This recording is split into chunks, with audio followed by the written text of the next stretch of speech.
Me sa gjëra merresh në jetë dhe pse? Dhe si? Tani. Një. Marr stylapsin, të shkruaj një nga një. Ja, hape atë fletën e Një kot. kështu A4. Hape dhe shkruaj. Kohët e fundit, po merrem me shumë fakt. Jam marrë gjithmonë me shumë sepse kam pasur fatin që po bëjmë pak serioz tani. Po. Të bëj gjëra që i kam dhe pasion gjithashtu. Do me thënë, kam përfunduar studimet për gazetari dhe kam punuar në televizion ka një 8-9 vjet po bëj tani.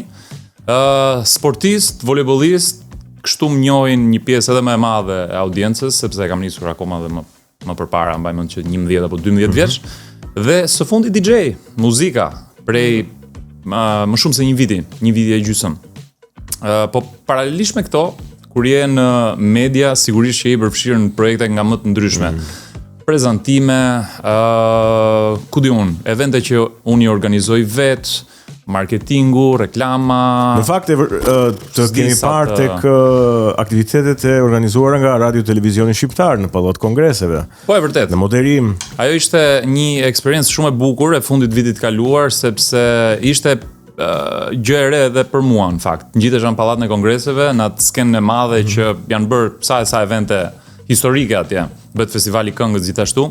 Dhe më besuan detyrën që të prezantoja shfaqjen e orkestrës simfonike të Radio Televizionit Shqiptar, që ajo Christmas Galaja e famshme që bëhet në fund të vitit, dhe them drejtën e shijova shumë dhe kam marrë shumë komplimente tani për te modestisë, po më thanë që më shkonte shumë, edhe më rinte shumë mirë. Po, patjetër se gjitha ajo skenë dhe gjitha Unë thashë do thojë gjitha ideal ti.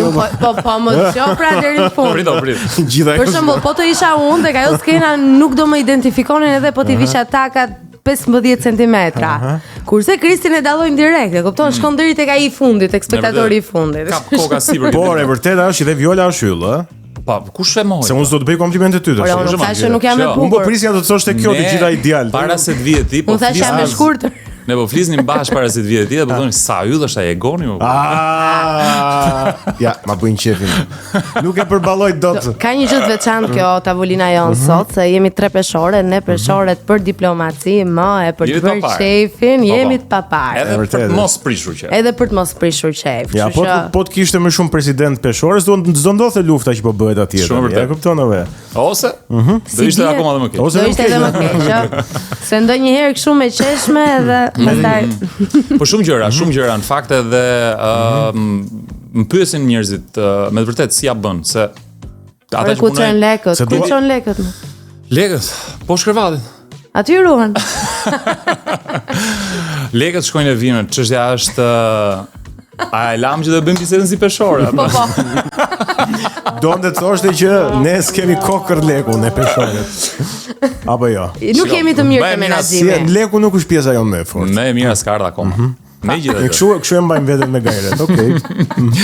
Po kthem tani te pyetja. Si ja bën që ti bësh gjitha? Se secila ka orar, ka angazhim. Edhe orare të forta në fakt, se Viola di mirë, punosh në emision mëngjesi është shumë sfiduese, nuk e bën dot të gjithë. Nuk e bën dot të gjithë se dorëzohen njerë që kur i thon në çfarë ore duhet vish në punë. Dhe kur duhet të çohesh në 5:30 dhe në orën 6 ti jesh në punë dhe në 6:30 ti jesh live çdo ditë. Sfidë pa. Rastin tim programi është 3 orë gjysmë live çdo mëngjes.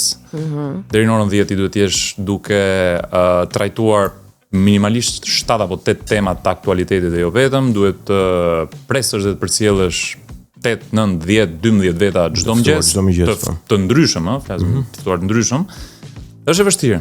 Dhe kjo është pjesa e parë e ditës, që ka përfunduar diku tek ora 10, me gjitha ato orët që do pastaj për përgatitje për ditën tjetër, se kjo është edhe më sfiduese. Njerëzit që do gjesh për të nesër, me temat që do trajtosh, më the thash.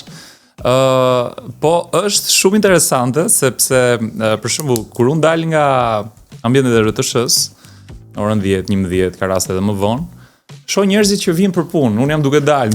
E di këtë ndjesin, Edhe më shohin kështu domethënë, më thon mirëmëngjes. Mirëmbrëma, i them se më ka filluar ditën që në orën 5:30. Ke një kështu një qasje. Po, të vjen mirë për atë. Absolutisht. Po, ideja është që kjo është vetëm pjesa parë e ditës, pastaj fillojnë angazhimet e tjera. Domethënë unë duhet shkoj në palestër. Se për shkak të voleybollit, kur je profesionist duhet të mbash formë shumë të lartë fizike dhe po s'bëre palestër e vërtetë është që nuk e mban dot. Okej. Vitet kalojnë, gjunjët rëndohen, mesi coptohet, ku di unë, artikulacionet bëhen, Viola ul kokën se kush e di sa halle ka për vete të tilla. Po që ideja është duhet të bësh palestër edhe për atë satisfaksionin personal normalisht që bën gjithë, po unë e bëj në funksion të sportit. E lidh si gjithmonë me voleybollin normalisht. Çdo ditë. Ose të paktën 4 herë në javë minimalisht. 4 herë në javë minimalisht. Minimalisht. Kjo ndodh në oraret e mëngjesit, se dua të kuptoj pak shumë si alternon kohën. Rreth orës 11 e gjysmë, në varësi të kur ke mbyllur ditën e nesërme për sa i përket programit, domethënë kur ke kopsitur skaletën e të nesërmes. Palestra që merr diku ke 1 orë e gjysmë. Nuk besoj ta kaloj më shumë, se edhe nuk dua që të lodhem apo të shpenzoj më shumë energji, se vjen pas ditja ke stërvitjen që ke me ekipin. Po para se të shkoj. Kjo është edhe më shumë se palestra, sepse je në çdo ditë stërvitje dhe në fundjavë të shtunën ke ndeshje. Të dielën pastaj do pushosh që të marrësh veten, do thuash ti sa del ai pushimi dielën për të nisur javën. Ai sa është, se nuk para del. Ne nuk ngopemi në fakt ndonjëherë me pushime, po që një ditë minimalisht duhet, që për të mos bërë, unë s'dua të bëj atë dielën, s'dua të bëj asgjë fare. Unë si tri, s'ke faj. Vetëm shtrirë. Nuk je i vetmi. Marr veten. Një xhiro, një shëtitje vetëm mjafton në ditën e dielës dhe ku bie dielli dhe të marrësh ca vitamin D, do ishte gjëja më perfekte. Kjo është pjesa e sportit edhe punës. Tani midis palestrës dhe stërvitjes që është përgjithsisht në orën 5-6 mbasdite, është dreka që do thuash ti pushon. Nuk pushon. Sepse duhet japësh kohën e dur edhe që do shumë kohë muzikës. Pasioni tim më të fundit për nga radha, po jo më të voglit. Nga që është më i riu, mendoj që duhet jetë më i madhi për momentin. Është, me thënë të drejtën, nuk e dija që do ta kisha në këtë mosh pasion kaq të madh muzikën, po kam kuptuar që e kam pasur një ndjesi të brendshme që erdhi dhe shpërtheu në një moment caktuar dhe besoj që ka ardhur momentin më të mirë. Se ndonjëherë si ishte? Si ishte? Po dhe kur e kuptove ti se e ke kuptuar dhe pak vonë apo ja, s'ka lidhje? Mua do më bënte sens po të thoje që kam kuptuar që më pëlqen t'i bie baterisë. Po jo muzikë elektronike. Ka një lidhje. Se një bateri elektronike është edhe muzika elektronike, kështu që ja na e shpjegoj tani. Si të gjithë, unë jam rritur me muzikë viteve 80-90, domethënë me hitet e atyre viteve normalisht, me klabet e njohura shqiptare, që s'po përmend emra tani, po që kemi shkuar të gjithë. Po, e vërtet, po. Unë ja. Pse jo ti? Po se jam jabanxhi. Po mirë, s'do të thotë gjë. Po jo, përse jam e vogël. Okay, mirë, kështu po. Edhe jabanxhi edhe e vogël? Tani, një ditë të bukur ka të bëjë fakt edhe rrethi shoqëror shumë. Një ditë të bukur ishte natë në fakt. Ishte një natë e bukur. Ishte ditë e bukur. Po, nata përfshihet tek një ditë 24 orësh, kështu që. Ishin disa net radhazi në fakt. Shkova bëra pjesë e një festivali shumë të njohur që tani nuk bëhet më, por që është bërë për shumë vite në Shqipëri, edhe në jug të Shqipërisë, në Dërmi dhe Drimat konkretisht.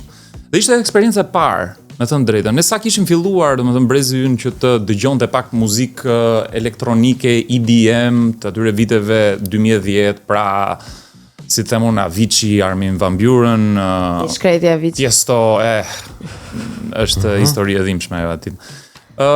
Dhe kishim kuptuar pak si funksiononte muzika elektronike, por nuk është se ishim in në atë gjë, nuk është se merrnim në ndjesi kush e di se çfarë apo thuash tip fansa të zjarrt. Ky festivali ishte shumë i këndshëm, me thënë të drejtën, sepse ishte hera parë që ti shkoje diku në ato lloj ambientesh që ti edhe i stigmatizoje pak kur ishe më i ri vet, thoje, "Ore, çanta njerëz." Po, muzika elektronike, festat, party, rave. Shko, a mund ta tregoj ta ndaj këtë eksperiencën? Ka qenë hera ime e parë, isha me një grup shoqëror. Dhe u drogove? Jo, larg qoft. Në një festival në jug. Po më lër më burri dhe u të flas, më lër ta tregoj historinë. Okej. Dhe nga vendi ku ishim, më sugjerojnë a do vish me ne se po shkojmë në muzikë elektronike rave, nuk e di eksaktësisht si mund ta identifikoj. Jo, je mirë, je saktë. Edhe në 5 minutat e para, them po shkoj pak në tualet. Sa shkova në tualet? Aty kuptove që kishe pirë pak. Jo, pyetja e parë që më bëhet ishte një çun që më afrohet edhe më thot, "A ke të bardh?" Okay, mirë. Nuk e kuptova ç'ata. Mos keni shami të bardh. A ke të bardh? Është shumë mundsi. Ti kishe të zezë. Unë nuk isha asgjë. Po thjesht më bëri shumë përshtypje dhe mendoj që edhe ky stigmatizimi nuk është thjesht stigma, nga diku. Shiko. Nga diku ka ardhur. Pa diskutim. Shiko, të tilla situata janë prezente në ambiente ku ka festa dhe kjo diet botërisht se nuk janë bërë Shqipëri për herë të parë. Sigurisht. Do të thënë, janë dikush e quan kulturë, dikush e quan abuzim, dikush e quan nuk e di, e stigmatizon në forma nga më të ndryshme. Çështja është që pa shkuar akoma atje, se ajo është një stad tjetër i të kuptuarit muzikës, unë personalisht e gjeta veten në një festival që s'kisha qenë më përpara. Domethënë t'ishe në një turm që ti e dëgjon muzikën me atë volumin e lartë, je në plazh, po rri gjithë natën, pret lindjen e diellit. Qa do më shumë, domethënë ishte një gjendje shumë e këndshme, shumë e bukur, që ti se kishe përjetuar më përpara, je me miqtë e tu, me shokët e tu, me gjithë rrethin e ngushtë, është e rëndësishme shumë edhe me kë shkon. Absolutisht. Domethënë besoj që kjo është pjesa më e rëndësishme të paktën për dikë që përjeton një eksperiencë të tillë për herë të parë. Dhe edhe e thonë që nuk duhet ta pish vetëm, duhet ta ndash me shokun. Po e vërteta është që e shijova shumë edhe më bëri përshtypje fakti që aty në atë lloj turme, po them, në atë lloj ambienti, njerëzit ishin shumë paqësor. Pra, ti kur ishe nga jashtë, këta njerëz që janë të gjithë përpara DJ-it, duke kërcyer për çefin e vet, thonë, "Ore, që janë këta alien." Do të thonë si rrin gjithë secili me njëri tjetrin, po pa folur me njëri tjetrin, me shijon muzikën. Kur je aty brenda, kupton që është një lloj eksperience personale që ti e shijon dhe e lë veten të lirë dhe përpiqesh të bësh muzika të vijë dhe të të kontrolloj ty. Ishte eksperiencë unike, them drejtën, dhe po si shkove ti tash nga kjo eksperiencë, nga kjo përvojë shumë e bukur. Ja, aty do vi. Ta bëje vetë pastaj. Ta bëja vetë. Po, kaluan ca vite në fakt. Okej. Kaluan ca vite, eksperjenca ishte shumë e bukur dhe sigurisht kur u kthyem të gjithë në fakt si shoqëri, mbaj mend, Viola kemi qenë 8 çuna. 8 çuna në plazh, në dërmi, duke dëgjuar muzikë. Në fakt, unë i admiroj. Si vetëm 8 çuna. Në fakt unë i admiroj. Po gocë nuk e kishit? Po do i gjej atje pra. Unë i admiroj shoqëritë e çunave, se çunat kanë shoqëri super të qetë. Po çfarë 8 çuna sigur po shkonin në Afganistan. Po jo, mos e merrni vesh shumë mirë me njëri tjetrin. Varet me çalloj syri filozofike shef. Po. Ç'është e këndvështrimit. Se luftë mund jetë ndonjëherë. Megjithatë, kur u kthyem prandaj, eksperienca ishte shumë e bukur dhe dua të them këtë që ajo lloj muzike na ngjiti. Na ngjiti dhe filluam të zvendçonim këto playlistat e Spotify-t edhe të muzikës, nga hip-hopi, nga R&B-ja në muzikë që ishte gjithmonë më shumë elektronike. Por ajo muzika elektronike që është e butë, e ëmbël, që ti e dëgjon në radio, që ti e dëgjon nëpër lounge të ndryshëm, nëpër plazhe, nëpër beach bare, e më thet thash, dhe gjatë gjithë kohës u bë pjesë e pandashme, pra shkon në punë, e dëgjon me kufje, je diku e dëgjon me kufje, je duke bërë një punë, një projekt, e dëgjon për të përqendruar. Pra ka forma nga më ndryshme se si e shijon. Kaluan shumë vite dhe rrethi shoqëror u përziej gjithmonë më shumë me njerëz që këtë muzikën e kishin dëgjuar vite më përpara. Njëri prej këtyre është këtu duke na ndjekur dhe duke bërë montimin e DJ më i mirë prej gjithëve, Arten DJ. R10, siç e njohin shqiptarët që nuk e shqiptojnë mirë anglisht. Dhe një i tillë ishte Arteni, po dhe shumë të tjerë të cilët u bashkuan rrugës, si themi, dhe gjithmonë më shumë ndanim eksperienca, muzika gjithmonë më shumë bëi pjesë e jetës më intensive, derisa erdhi një ditë që thash, më fal, Arteni nuk ishte tek ata 8 çunat që po shkonit në Irak. Jo, e njifte prej vitesh. Arteni kishte shkuar në Irak shumë vite më përpara.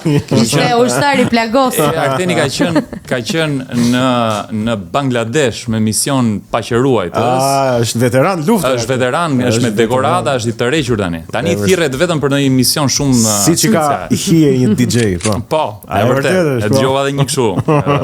Push që u bë gati tani. Dhe çfarë po thoja? Po thoja që erdhëm te pika që tani po thoja me veten prit pak. Se kishte diçka, ka një që kur ti e shijon shumë atë muzikën, bëhet shumë gjë e rëndësishme për ty. Pra ti e kupton kur Domethënë të lëviz gjithë trupi nga i ritmi i muzikës, është njësoj se të shkosh në rock edhe të shjosh rock. Se keni ca lëvizje të çuditshme kur kërceni. Si kemi më, është si të vi, nuk është se i kemi dhe sot do bëjmë këto lëvizje për shembull. Ato syzet e vendosura këtu dhe pastaj. Syzet janë pjesa më e bukur mendoj. E para një herë se ka një mbrojtje fizike për syt, sepse skenat janë përgjithsisht me ndriçime shumë të forta për efekte artistike dhe normalisht të qërrojnë nëse ti je mes natës, ti telefonin se mban dot këtu kur je në krevat, jo më atë lloj drite. Ja i vendosën sa syze dhe në mbrapa. Bukur. Shkrap. Ja, një minutë. Okej, vendosi ti. Edhe pse nuk janë kështu syze për. Po s'ka gjë, besoj që mund të përdorë. Nuk janë syze për rejt. Nice. Okej. Në një pa syze për violën ke se për mua s'ka nevojë. Ja do t'i jap këto që kam. Janë që pa numër, janë syze djeshtë. Do ta provoj, më jepni një ndriçim të fortë të shoh si do reagoj. Dhe thash, do ta marr përsipër ta provoj këtë gjë, sepse kisha një ndjesi të brendshme që ti heq do tani se erdhi nata. Kisha një ndjesi të brendshme që mund të isha i mirë te kjo gjëja. E shifja që ishte një gjë që sigur po nxirrte kokën, po shpërthente dal nga dal, dhe thash do ta provoj.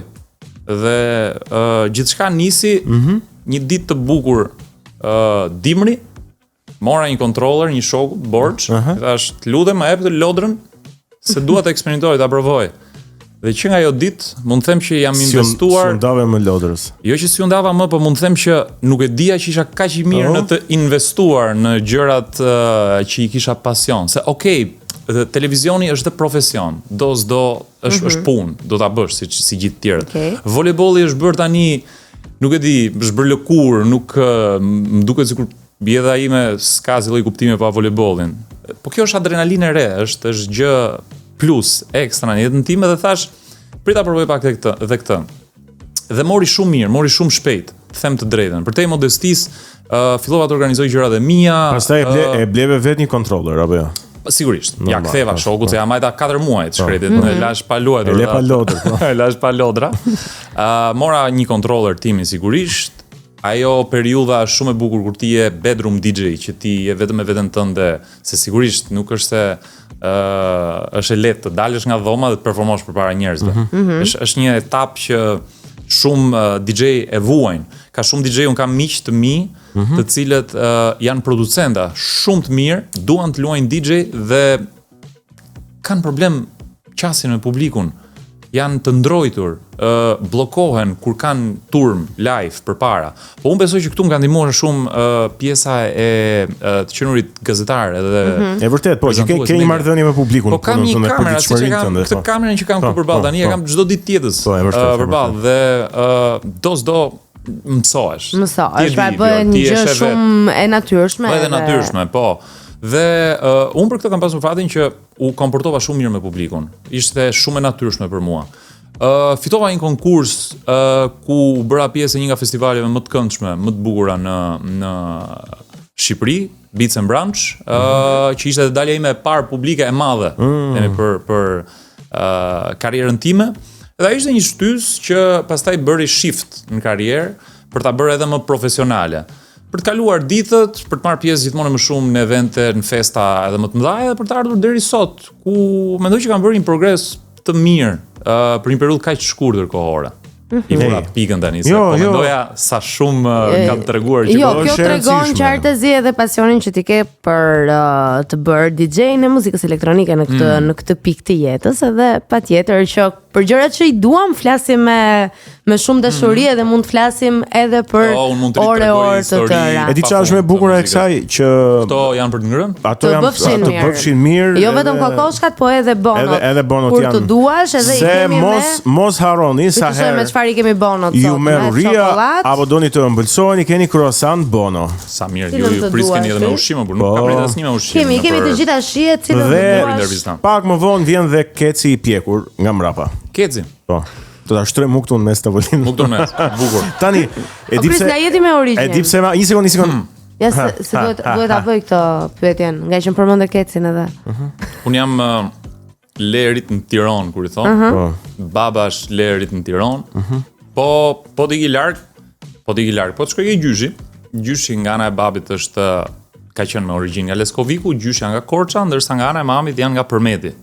Kam një mix të jugut, të kolonjës. Por që nuk është se e ndjej shumë dhe nuk është se më lidh në gjë madhe me. Domethënë si keni pas to traditat e Kecit si thot Ego. I kemi ne. Jo, i kanë, po i kanë. Kemi edhe ne Kec, qinj të gjitha. Molçi, çfarë janë? Po.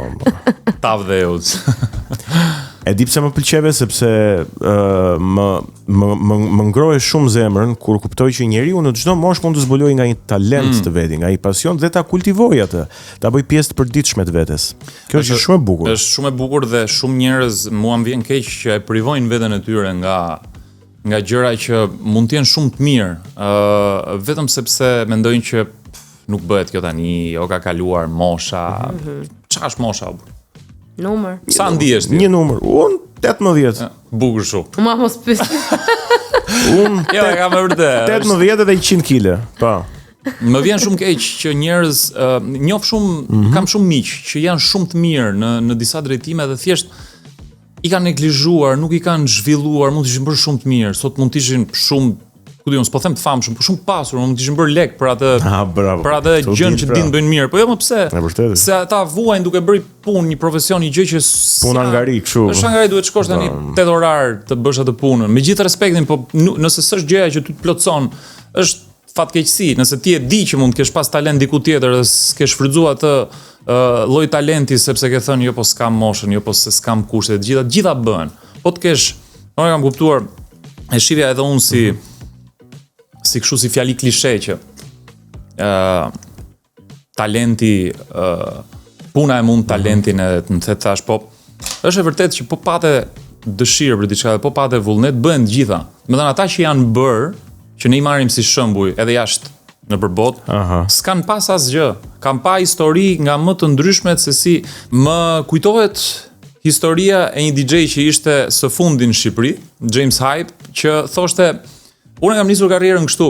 Vajta në Ibiza, bleva një bilet 30 euro për të shkuar nga Anglia në Ibiza dhe i kam shkruar çdo lloj promoterit të klubeve dhe DJ-ve që ishin atje.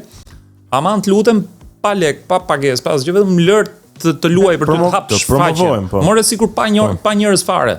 Të luaj të mshini sa vlerë kam. Dhe njëri kishte këtë përgjigje, po. Dhe pjesa mbetur është histori. E vërtet. Që domethënë ndonjëherë duhet ti shkosh atyre gjërave që ti beson se janë të mira për veten tënde.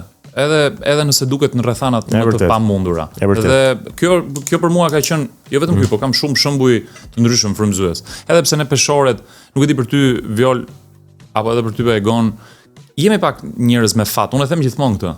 Domethënë edhe un kam fat, po e kam të keq. Pse e ke të keq?